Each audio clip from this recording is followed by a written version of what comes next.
Эпоксидная смола представляет собой двухкомпонентный термореактивный жидкий полимер. Но избегая непонятных для начинающих мастеров слова, разберемся и назовем все это проще. Эпоксидная смола – это два компонента А и Б, где А – это смола, а Б – отвердитель. Всем привет, друзья! Меня зовут Полина Долинская, и эта программа «Испытана на себе». Сегодня в рамках нашей программы мы узнаем, что же можно делать из эпоксидной смолы, что это за новое увлечение для мастеров, ну и что-нибудь смастерим своими собственными руками. Будьте с нами в течение всего эфира и узнавайте много нового. «Испытана на себе». Друзья, мы находимся в мастерской двух прекрасных сестер, которые все это собственными руками в буквальном смысле организовали. Татьяна и Ангелина. Две девушки, которые взялись за мастерство из эпоксидной смолы. Ну и хотелось бы узнать вообще, как пришла идея вот, сравнительно на рынке производительности, украшений интерьеров и прочего. Это сравнительно недавнее увлечение, можно так сказать, хобби. Да, это сравнительно новое направление. Оно как бы не из таких давних времен.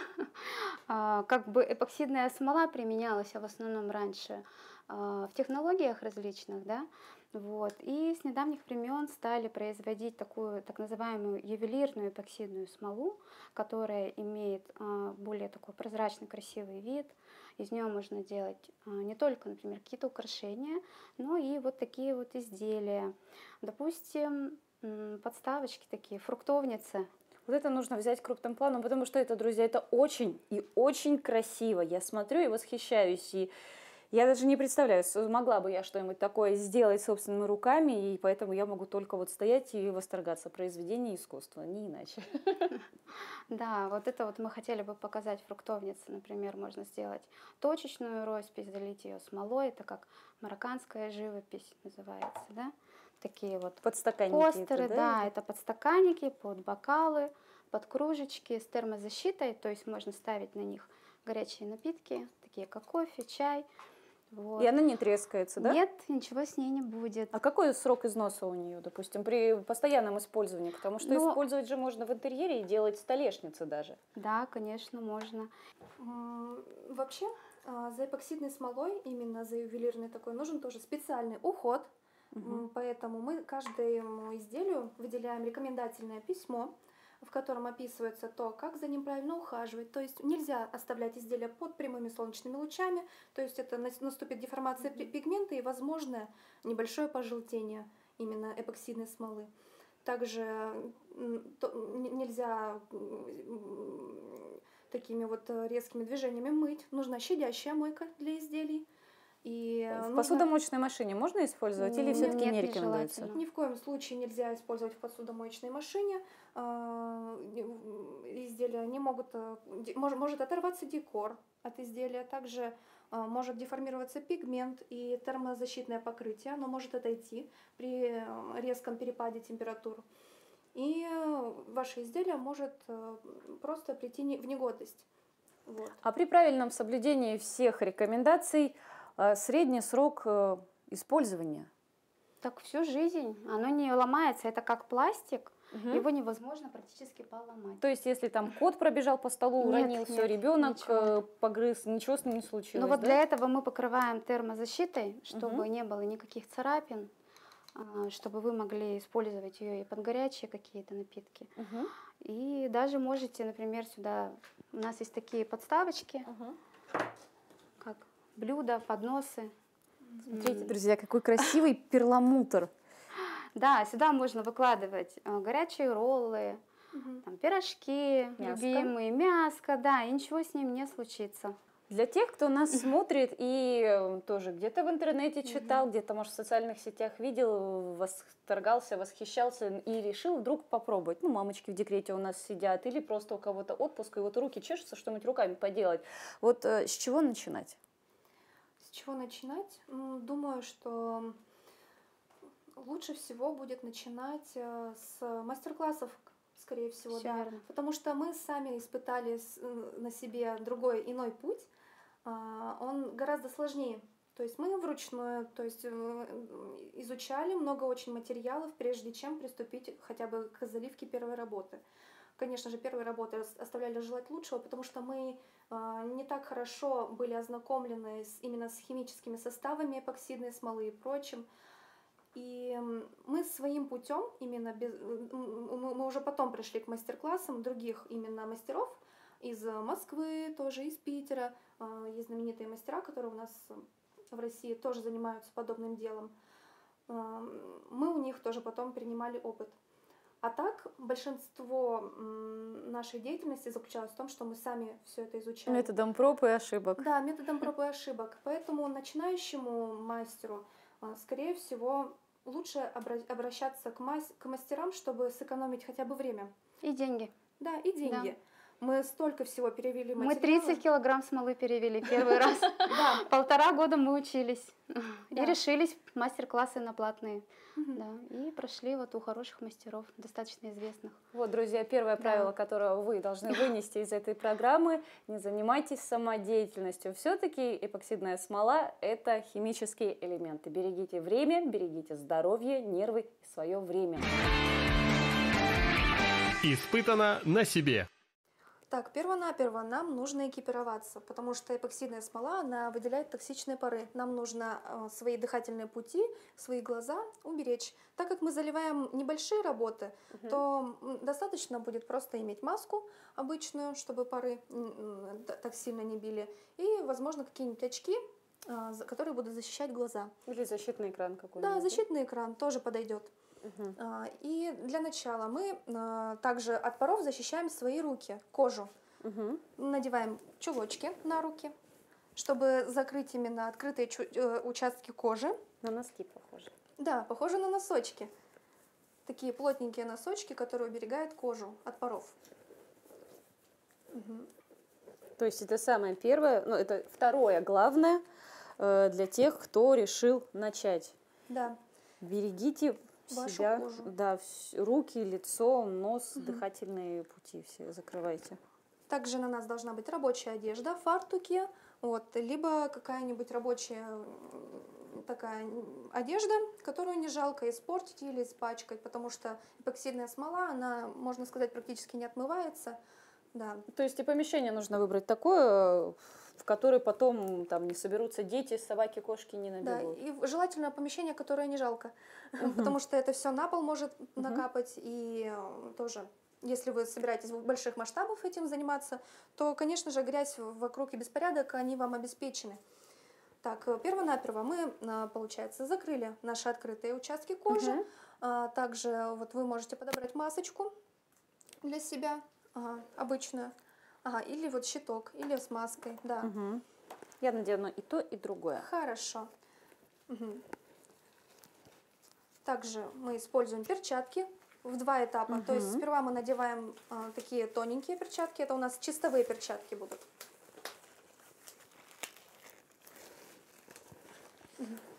Вам по размерчику нормально?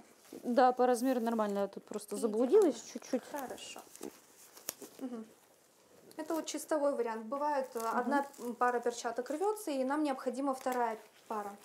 А вот есть более плотные такие, которые используются там Да, нитриловые. для мытья полов, там, ну, в домашних условиях. Если их одну пару надеть, или в них просто неудобно будет? В них, к сожалению, будет просто неудобно, потому что тут мелкие какие-то процессы нужно будет проводить либо пинцетиком, либо чем-то еще, и поэтому у меня тоже был опыт работы именно с плотными такими перчатками. Они у меня быстро покрылись смолой и одеревенели. Я, получается, была как робокоп, вот с такими вот 2 большими блямбами, да. Но они были у меня многоразовые, долго прослужили. Здесь уже кому как удобно будет. Но вот нам удобнее использовать 2 пары перчаток, потому что это намного эффективней. Получается, вторую пару тоже надеваем.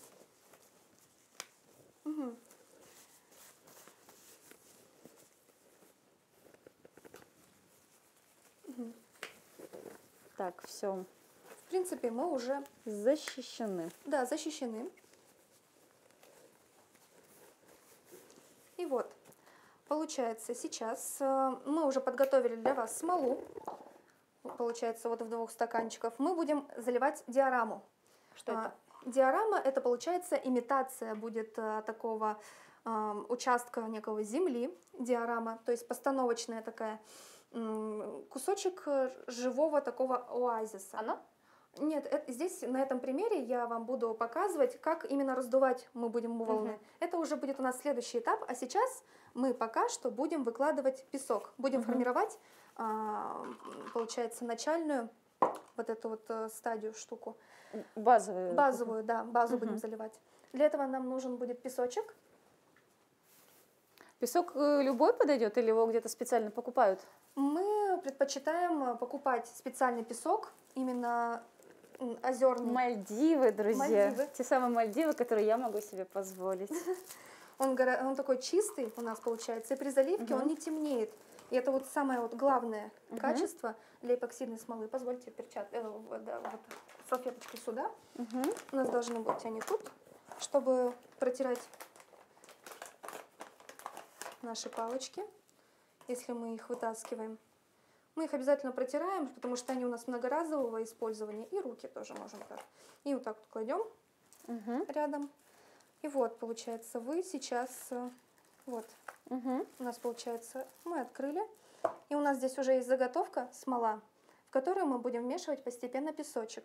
Можете на себе. А как я вмешиваю? Мы будем сейчас добавлять и до нужной консистенции разводить. Консистенция такая должна быть густоватая. Как сметанка? Да, как сметанка и даже вот как песок с водой. Да. Вот, друзья, вы можете видеть. Как бы через маску я чувствую запах. Смола действительно пахнет, вот как будто бы я в лесном массиве нахожусь. И это так даже приятно. Этого достаточно или она еще жидковатая? Она довольно-таки жидковатая. Нам нужно, чтобы она была больше такая, как клейкая.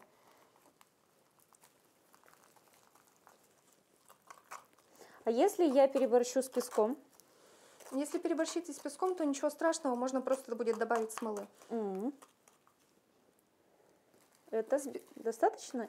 Нет, она еще жидковатая. Но нужно, чтобы она прямо медленно стекала с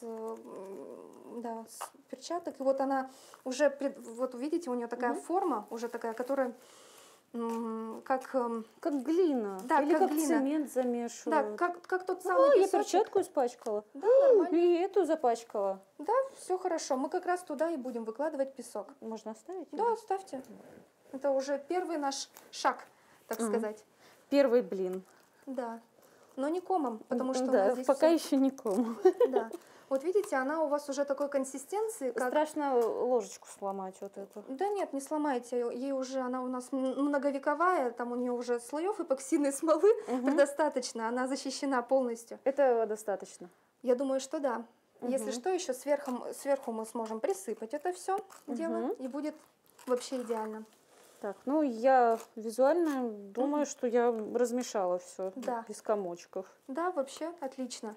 Состояние должно быть такого а-ля для кулича, вот мокрый песок, вы потом берете после дождя и делаете, формируете из него куличик. Он такой плотненький потом получается и такой хороший. Можем постепенно вот так вот по границам, По каким? формируя улыбку берега моря, выкладывать. Вот так? Начиная, да, даже вот с краев. Ага. Можете его даже налить и потом палочкой расформировать. Ну, я лучше потихоньку начну, потому что мне страшно, что я это... Ой, да не бойтесь, тут это же природа, вы, получается, создаете такой природный эффект, почувствуйте себя, так сказать, создателем Творцом. небольшого, да, вы творите сейчас, получается, небольшой такой мир. Ага, ничего страшного, вот так вот убираем. Это у нас все зальется основкой. И получается, от этой улыбки я иду вниз до каждого угла, да? Да, можете прямо здесь не щадить ее, прям выкладывать. Какой должен быть слой по толщине вот из того, что я выкладываю? Слой где-то должен от 2 до 3 миллиметров образоваться. Этого будет прям достаточно.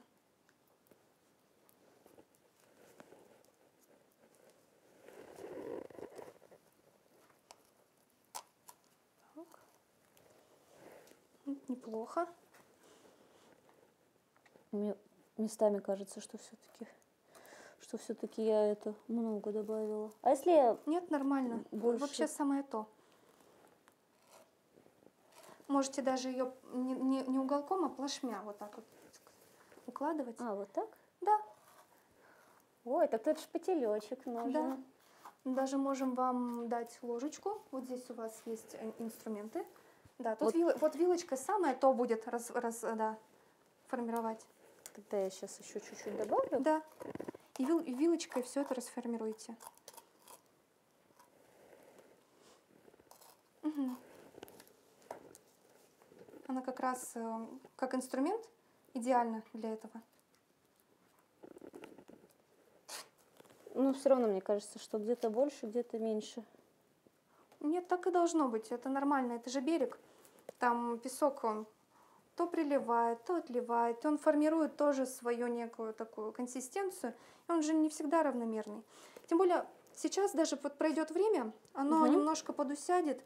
И тоже такое будет оно более ровное. Ага, но это не обязательно, потому что это так природная стихия, и она не обязательно должна быть ровной. Она сама по себе должна с собой представлять такой некий симбиоз из хаоса. Поэтому ничего страшного. Ну, хаос создавать тоже искусство. Да, это тоже искусство своего рода. Что я делаю дальше? Далее мы будем украшать. Ага, для украшений у нас здесь есть, получается, натуральные камни и также голтовка и маленькая россыпь вот камней. Всем этим мы будем сейчас посыпать, украшать. В некоторые места можно даже добавить, будет такие вот пигментированные камушки. Это тоже будет очень красиво смотреться и будет давать некий блеск и шарм нашей картине. А как я украшаю? Как хочу? Да, как хотите. А также, можно, пожалуйста, песочек? Вон там, на полочке. Да. Угу. Также сверху... Это уже песок жатая. Да, это уже жатайский песок. И для того, чтобы придать некий колор, мы можем его сверху еще вот так вот посыпать. Дайте я. Давайте. Присыпаем немножко. О, немножко получилось. Да, немножко. Ну ничего, это хорошо даже в какой-то роде. Можно сверху еще белого посыпать будет. Песочка. Давайте. Вот там ложечку можете взять. Здесь Вот есть эту, ложечка? Да, нашла. Да, отлично. Вот. Сверху можете ложкой присыпать. Не беспокойтесь, смола она сейчас пропитает все это. Видите, какой приятный получается пудровый такой эффект? Ощущение такое, как будто бы я занимаюсь стряпнёй или пирогами, украшением кексов. Ну, кстати, да, друзья, что-то есть в этом такое медитирующее. Но при этом ты весь такой сконцентрированный. Да. Так страшно где-то лишки дать. На самом деле не бойтесь ничего. Здесь можно все, как так сказать, экспериментировать бесконечно, потому что тоже своего рода вы создаете природную фактуру, а природа это что? Это хаос. Поэтому не переживайте, у вас все прекрасно выходит. Мне прямо очень нравится. Вот, чтобы тоже фактуру создать и смешать пески, можно вот так вот их пошерудить. Они сейчас усядут, улягут и тоже создадут с собой такую приятную фактуру.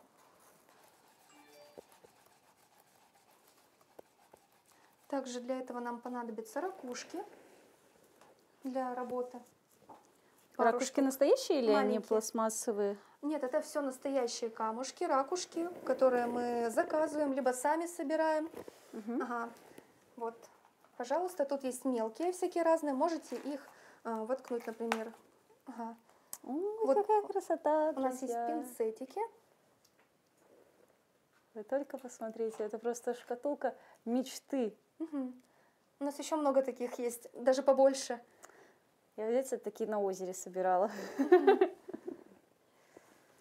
Так, можете их украшать, ставить. Там. Также... Ой, вот эти вот две прям такие красивые. Да, черненькие. Вот. Сюда можете уложить. Их нужно утрамбовывать? Или если они будут чуть-чуть торчать, выпуклые такие? Да, как раз таки и нужно, чтобы они слегка торчали. Но главное, чтобы они касались смолы, чтобы они просто приклеились к ней.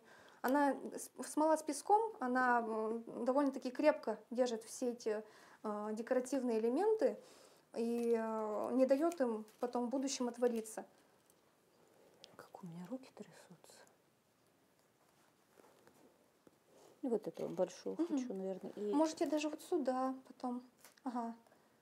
В разные места. я хочу вот и там. Хорошо, вообще, прекрасно. Чтобы взгляд сюда падал и... Что это? Что это? И вот где-то выйдет Афродита из пены рожденная. Камушки. Камушки можно ложечкой выкладывать, да. Будет удобнее ложечкой ее выкладывать, все эти камушки. Вот их так также вот посыпая, да? Да, их также вы посыпаете,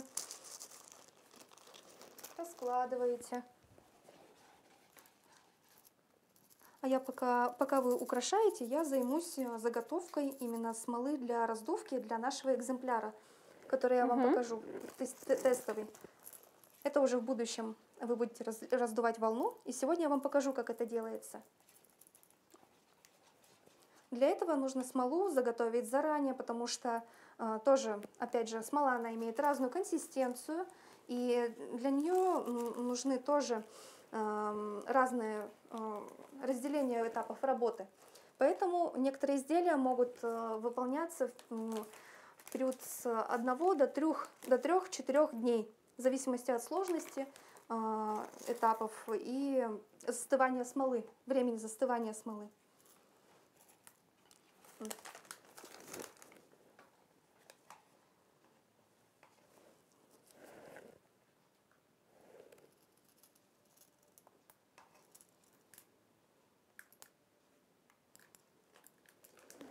Ну, вот этапы всей этой работы, их делают только стоя, или же все-таки можно сидеть? Потому что я вот чувствую, что у меня местами где-то там шея такая, типа, excuse me, что происходит? Вот да, это тоже один из нюансов нашей работы. Мы чаще всего работаем стоя, потому что тоже у нас тут подвижная. Захочется другой камушек, мы идем в другую часть зоны, другой камушек, мы идем в другую часть зоны. Мы привыкли уже работать стоя, но вот если вы устали, мы можем вам тоже принести стульчик. Можете сидя работать, потому что у вас тут уже все готово. Это все зависит от того, как удобно мастеру. Мастер может работать и сидя, и стоя. И это никак не влияет на процесс и на качество работы. Так, А мне прям нравится, прям похожесть какая-то с морским берегом, с мальдивским. Я там не была, конечно, ни разу, но вот в моем подсознании, по-моему, оно выглядело именно так. Выглядит довольно-таки завораживающе. И это прям успокаивает. Потом на берег вам советую раскинуть вот такую маленькую гальку, не заезжая на песок, тоже вот на белой части потом его оставите. Вот на этой? Да, не на этой даже, а вот небольшой вот отступ от сантиметров. Ага, вот здесь вот его оставить. Так, а сделайте мне первый шаг, чтобы я по нему уже ориентировалась. Хорошо, давайте. Вот, вы посыпаете берег. И вот можете даже его, вот эти вот камушки, которые отсоединяются, можете их так сильно вглубь к берегу не причесывать. Вот. И вот так вот дальше припорошить, чтобы такая была небольшая имитация дна. А я сперва разведу сейчас пока что порошочек, для того, чтобы вам показать пример раздувки моря. Что касается компонентов, их приобретают в каких-то специальных магазинах, или они в общем доступе есть везде? Да, они есть в общем доступе везде. Мы вот, например, покупаем, заказываем смолу и компоненты у разных поставщиков. Также расходные материалы, ракушки мы из одного места заказываем.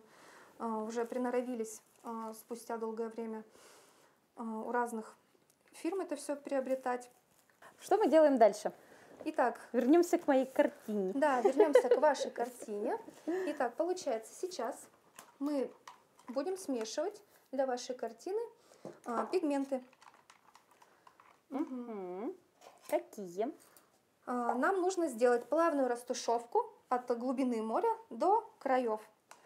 Для этого я вам сейчас размешаю пигменты, разделю их на несколько частей. Вот. Ну, какие пигменты? Они же белые, прозрачные. Да, эпоксидная смола, она сама по себе изначально прозрачная. Мы будем с вами использовать два пигмента. Вот. Мы используем фирму Резинарт, потому что у них довольно-таки качественные компоненты. Ага, будем использовать цвет индиго и морской волны. Морская волна, она сама по себе, по своей структуре, имеет полупрозрачный такой пигмент и эффект витража. Давайте я вам проконтролирую. Тут нужно аккуратно. Угу. А я помешаю? Да, вы помешаете. Тут нужно будет смотреть именно на качество, ну, на консистенцию, на прочее. Ой, какая красивая получилась. Да. А нет, Вот еще. вы можете потом поднять, и оно будет полупрозрачным. Вот, друзья, не знаю, видно вам или нет, но цвет просто космический. Такой красивый. Это что-то среднее. А почему она нагрелась? Нагрелась, потому что мы с вами очень много болтали, и она уже начинает свои химические вот эти вот свойства воплощать в жизнь. А когда она начинает застывать, она нагревается, но и становится жиже. Поэтому нам сейчас нужно как можно скорее начинать заливку. Я просто хочу показать. Вот, друзья, если вы видите, то есть на дне стаканчика она выглядит как какая-то зеленка. А мы сейчас будем разливать. Вот когда я делаю капельку, которая тянется, она уже такая полуголубая. И такая красивая, и мне очень нравится. Угу. Куда лью? Итак, получается, давайте я вам тут начну разливать. Мы потом начинаем, получается, вот отступаем от края, потому что сюда мы потом добавим цвет индиго. Угу. Он будет более темным, и он будет у нас в самом вот начале, в как краях. Небо, да? Да. Или как глубина морская? Да, как морская глубина. В начале у нас вот здесь будет вот такой вот пигмент. Потом мы его будем раздувать феном и будем делать плавную тушевку с вами. Вот так. А тут уже шпатель не поможет. То есть да, тут шпатель не поможет. Иначе, да? Да, тут будет уже такие потеки видны будут. И не будет плавного перехода. А мы добиваемся с вами плавного, красивого перехода. Поэтому будем уже раздувать. Добавляем цвет индиго. Я помешаю, я смешивайте. Помешаю. Ага. Хорошо. Вау! Вот тут уже можно видеть, она более синяя, более глубокий такой цвет. Ну а что в стаканчике происходит, это даже словами не передать. Я в каком-то фильме видела, инопланетянина убили, у него была такая кровь. Кровь единорога из Гарри Поттера. Вот да. Какая она. Кстати, да. Вот как она выглядит здесь на дне стаканчика. Угу. Я ее размешала. Все, отлично. Можете теперь выливать вот сюда в края. Сколько? Они могут соприкоснуться? Да, они должны соприкасаться. Ага, то есть и уголок, да. И вот это. Нет, здесь вот это начало вы не трогаете, вы только в уголке заливаете в уголки. А я пока разведу легкий такой оттенок. У нас осталась прозрачная смола. Еще? Да, можете еще добавить. Именно вот ближе к серединке. Я вот отдельно пигмент налила сюда, в бачок. И беру совсем небольшое количество и добавляю в прозрачную смолу, чтобы она слегка затонировалась. А у меня тут в уголок не прошло, мне нужно дозалить. Мы будем раздувать, да, мы будем раздувать, и все там дойдет, все нормально. В принципе, будет. так я могу его оставить. Да, можете так оставлять все это. Все прекрасно. И вот я для вас смешала полупрозрачный. Можете уже приступать разливать вот это все оставшееся место. С песком место. Соприкасается? Да, соприкасается, все должно соприкасаться, дойти до песочка. Угу.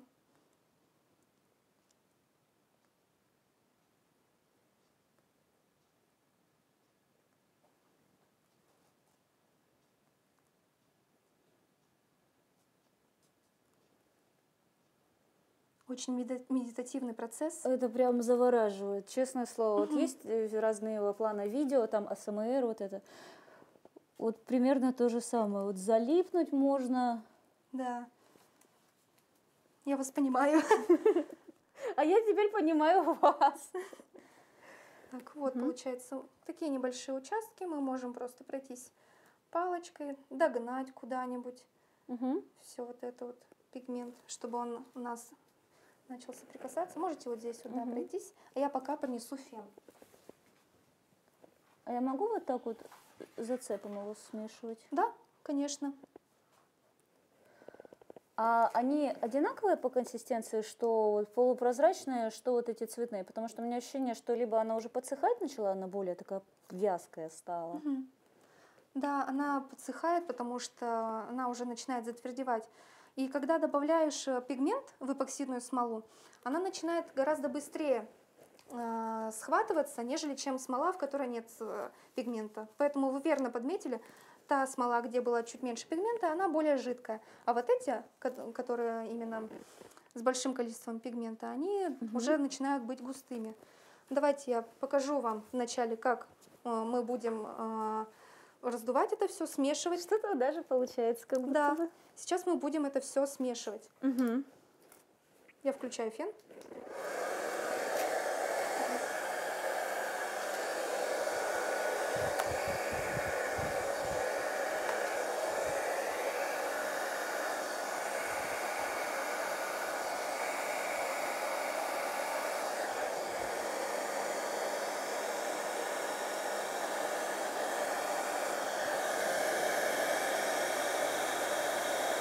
Я хочу. Давайте вот. Получается, вам нужно туда-сюда перегонять это все. Зеленое к синему или и светлое тоже? Да, светлое тоже, чтобы они вот так вот друг с другом смешивались. Потом, А где тут ага, включить? давайте я вам включу его.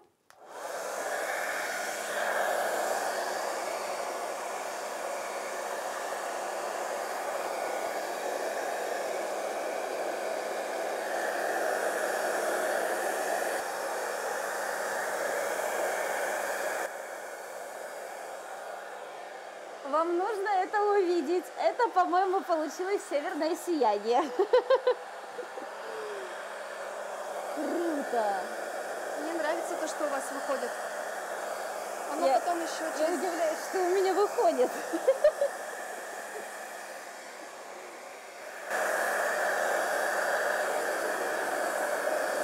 Это надо взять крупным планом. По-моему, это прекрасно, друзья.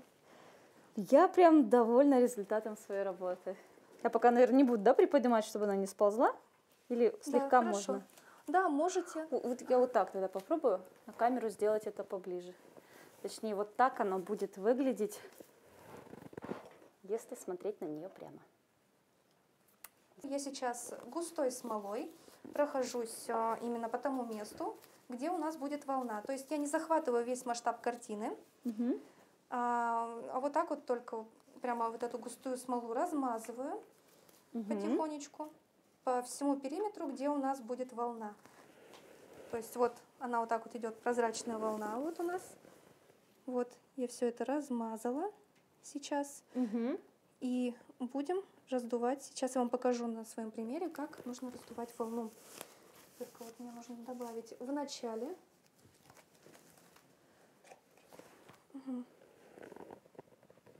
Вначале мы добавляем небольшой сгусток такой.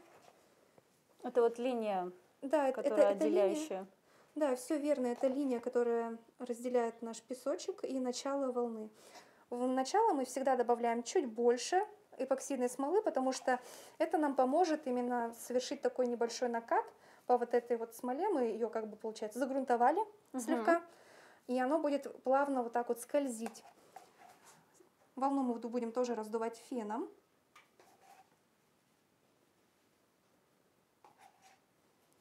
Итак, главное именно в раздувке волн контролировать консистенцию пены. Она должна быть гораздо гуще. А что у нас будет пениться? Другой вид смолы? Краски или что это? Это специальная краска, которая загущает смолу и делает ее вот такой вот более вязкой. И главное здесь не профукать момент именно вот этой вот идеальной консистенции для раздувки. И сейчас тонкой струйкой мы у границы, не заходя на пигмент, будем выливать вот эту вот такую густую массу. Видите, я затрагиваю участок без смолы, чтобы смола вот эта успела зацепиться, белая волна, за начало. Вот. То есть я не полностью на вот этот вот пигмент кладу, а также задеваю сухой участок где у нас не было смолы. То есть даже выходя за границу той границы прозрачной, да? Да, вот получается у нас здесь нетронутый участок, мы за него обязательно заходим, чтобы она зацепилась, чтобы у нас было такое подобие, имитация начала волны красивая. Вот как можно видеть на вот этих готовых уже Да. изделиях. То есть это когда волна доходит до того самого момента, куда она сможет дойти до песка, вот она там и оставляет вот эту вот пену морскую. Понятно тогда. Приступаем к раздувке. Позвольте. И смолу перед раздувкой нужно сперва опалить. Мы ее опаляем. И вначале мы начинаем раздувать смолу. Ее сперва раскрываем со всех сторон. Раскрываем. Она на небольшой участок раскрылась. И вот этот участок, который раскрылся, мы его доводим дальше, не трогая этот, который вначале мы Чтобы раскрыли. разные были, да, уровни? Да, чтобы разные уровни были, и чтобы она по тональности была такая разная.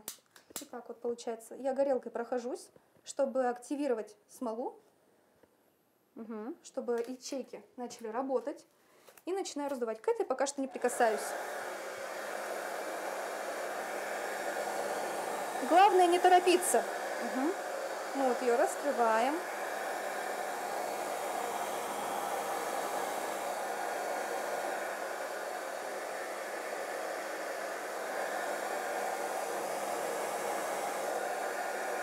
Вот, сейчас мы начинаем выводить ее. Она у нас туго тянется, потому что мы профукали немножко момент, но ничего страшного. Она просто медленнее будет тянуться.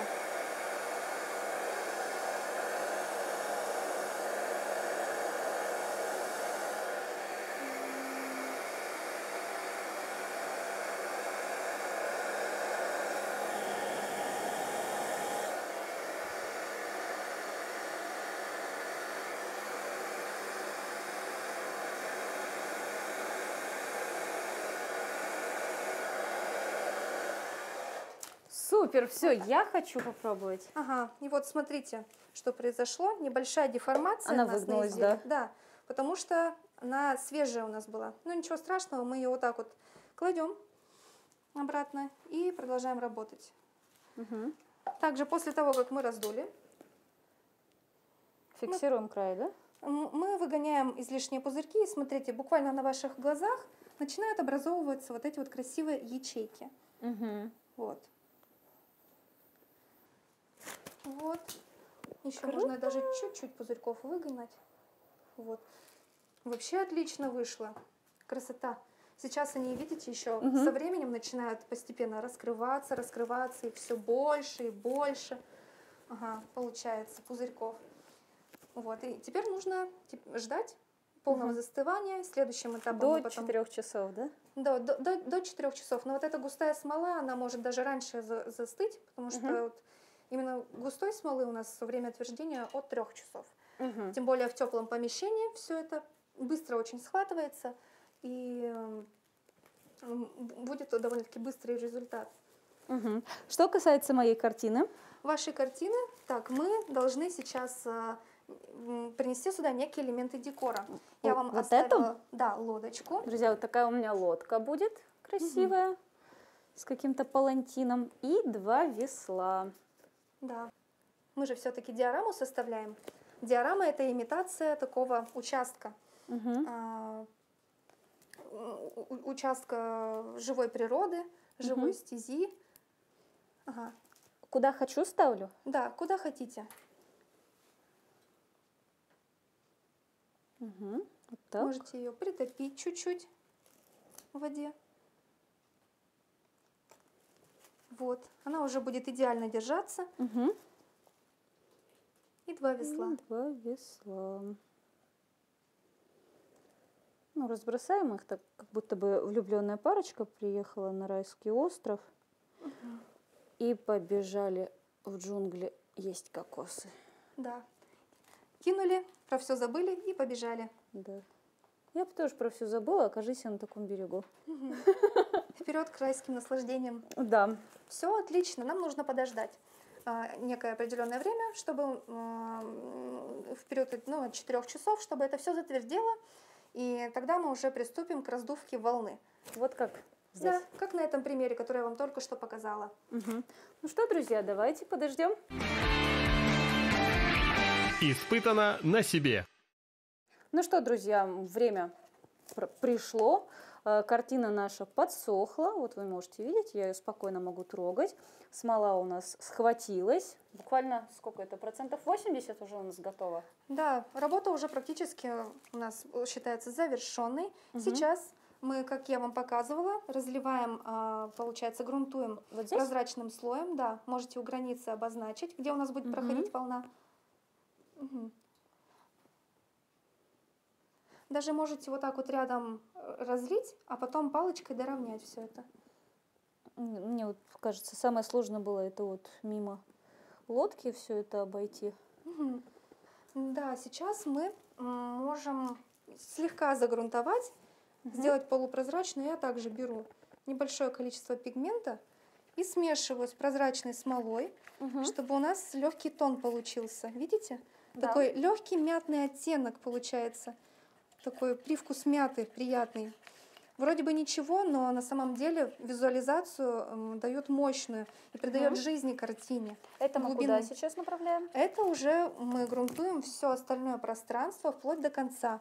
Именно вот этим А я вот тут что-то цветом. перчатками, что ли, испачкаю? Да, но это сейчас все зальется, у вас на перчатках смола, так что ничего страшного. Можете вот так вот активно прямо полить все, разлить. Мы потом шпателем, то есть по совместительству ножичком одноразовым, самый удобный с неожиданной для нас стороны инструмент, все это разровнять. Можете сразу все вылить.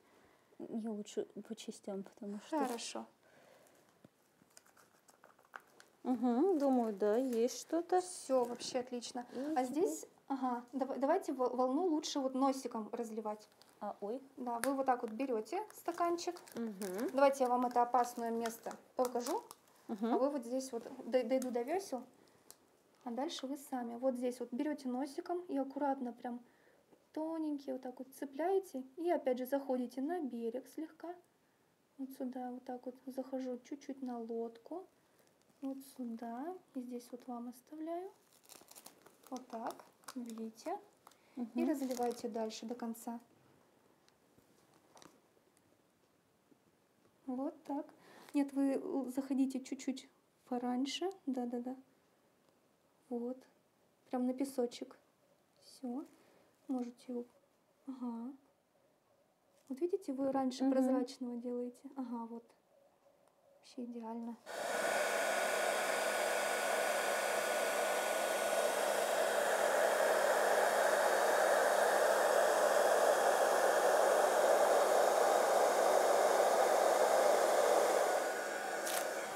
Все. Друзья, супер! Ну, прям красота!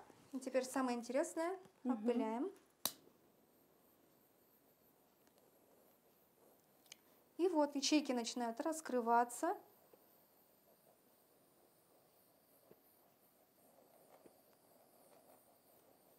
Через пару минут мы увидим готовый красивый результат.